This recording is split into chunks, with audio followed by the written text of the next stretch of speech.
Hello बच्चों, Savita फाउड academy में आप सभी का स्वागत है। हम फिर हाजिर है एक नई और अच्छी सी कहानी के साथ। और आज की कहानी का नाम है बहुत भूख लग रही है। और ये कहानी लिखी है चंद्रप्रभा स्वरूप जी ने। तो चलो बिना देरी किए हम अपनी कहानी शुरू करते हैं। मूसलाधार बारिश हो रही थी। पीलू बंदर को बहुत जोर से भूख लग रही थी। वह सोच रहा था कि मम्मी जब तक नानी के यहाँ से लौटेगी तब तक तो बुरा हाल हो जाएगा, इसलिए चलकर अपने दोस्तों के यहाँ से कुछ खाकर आता हूँ। यह सोचकर वह पेड़ से उतर ही रहा था कि उसे उसी पेड़ पर रहने वाली गिलहरी दिखाई दी। वैसे तो यह गिलहरी हमेशा इधर से उधर भागती हुई या पेड़ पर चढ़ती उतरती हुई दिखाई देती थी, लेकिन आज बारिश, ये देखो बहुत भूख लग रही है।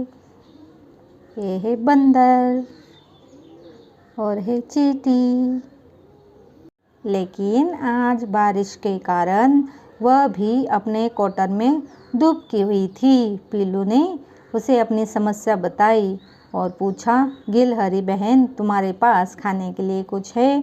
मुझे बहुत भूख लग रही है।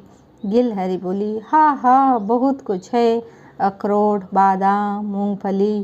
पीलू ने सोचा यह सब खाकर तो मेरा पेट भरेगा नहीं, इसलिए उसने बीच में ही गिलहरी को धन्यवाद दिया और वहाँ से दूसरे पेड़ पर कूद गया। अचानक उसकी नज़र नीचे पड़ी तो उसने देखा कि कुकुरमुत्ते की छतरी लगाए हुए मुर्गी बारिश से बचती हुई जल्दी जल्दी जा रही थी। उसने ऊपर से ही मुर्गी को आवाज़ दी, मुर्गी बहन। मुर्गी ने छतरी टेढ़ी करके ऊपर देखा और पीलू से पूछा, क्या बात है पीलू भैया, इतनी बारिश में यहाँ क्या कर रहे हो? पीलू ने उसे भी अपनी समस्या बताई और पूछा, तुम्हारे पास खाने के लिए कुछ है? मुर्गी बोली, क्यों नहीं, आओ मेरे साथ चलो, मेरे पास गेहूं के दाने हैं, चने, मक्के, बहुत कुछ है, अभी मैं इन्हीं का नाश्ता। पीलू ने सोचा, इन्हें खाकर तो मेरा पेट भरेगा नहीं, इसलिए मुर्गी को बहुत बहुत धन्यवाद कहकर वह आगे चला। पीलू को याद आया कि कुछ दिनों से उसने चींटी को नहीं देखा है। अभी कुछ दिन पहले तक वह भागती हुई दिखाई देती थी और उससे उसका हालचाल पूछती हुई जाती थी। उसने सोचा, चलो आज मैं उसके पास चलता हूँ। चींटी के घर के दरवाजे पर जाकर पीलू ने एक बार ही खटखटाया था कि चींटी ने दरवाज़ा खोल दिया। पीलू को सामने देखकर वह हैरान रह गई और बोली, पीलू तुम इतनी बारिश में? पीलू ने उसे भी अपनी समस्या बताई और पूछा, क्या तुम्हारे पास खाने के लिए कुछ है? मुझे बहुत जोरों की भूख लग रही है। चींटी ने बोला, हाँ हाँ, हम लोग तो बारिश का मौसम आने से पहले ही खाना इकट्ठा कर लेती है ताकि बारिश में बाहर ना निकलना पड़े।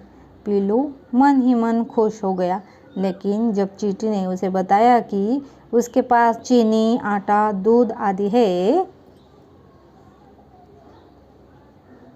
तो पीलू ने चींटी को धन्यवाद देते हुए कहा, चींटी बहन इनसे तो मेरा पेट नहीं भरेगा, इसलिए मैं चलता हूँ। पीलू की भूख बढ़ती जा रही थी और उसे समझ नहीं आ रहा था कि वह क्या करे। इतने थोड़े खाने से तो उसका पेट भर नहीं सकता था, इसलिए उसने सोचा कि क्यों न भालू के पास चलूँ, वह बड़ा जानवर है, उसके पास खाने के लिए भी बहुत कुछ होगा। पीलू भालू की गुफा के पास गया। भालू अंदर आराम कर रहा था। पीलू को देखते ही वह बहुत खुश हो गया और बोला, आओ पीलू, मैं बस नाश्ता करने ही जा रहा था, अच्छा हुआ तुम आ गए, अब दोनों मिलकर नाश्ता करेंगे तो और भी मज़ा आएगा। पीलू खुश होकर भालू के पास जाकर बैठ गया, लेकिन जब भालू ने उसके सामने शहद की हांडी रखी तो पीलू उदास हो गया। जब भालू उंगलियां चाट चाट कर शहद खाने लगा तो पीलू चुपचाप उठकर अपने घर चला गया। जब पीलू अपने घर के पास पहुंचा तो उसे कुछ आवाज़ें सुनाई दी। उसे लगा कि उसकी मम्मी नानी के घर से लौट आई है, इसलिए वह छलांगे मारता हुआ घर पहुंचा और अपनी मम्मी से बोला, मुझे बहुत भूख लग रही है, कुछ खाने को दो। उसकी मम्मी ने उसे हिलाते हुए कहा, घंटे भर से तुझे जगा रही हूँ, नाश्ता बनाकर रखा है, उठेगा तो खाएगा ना। अचानक पीलू की आँख खुली और उसने देखा कि वह अपने बिस्तर पर लेटा हुआ है और बाहर मूसलाधार बारिश हो रही है। तो बच्चों, कैसे लगी कहानी? मतलब क्या हुआ था कि पीलू सपना देख रहा था। तो अच्छी है ना कहानी? चलो फिर से मिलेंगे नई कहानी के साथ, तब तक बाय बाय।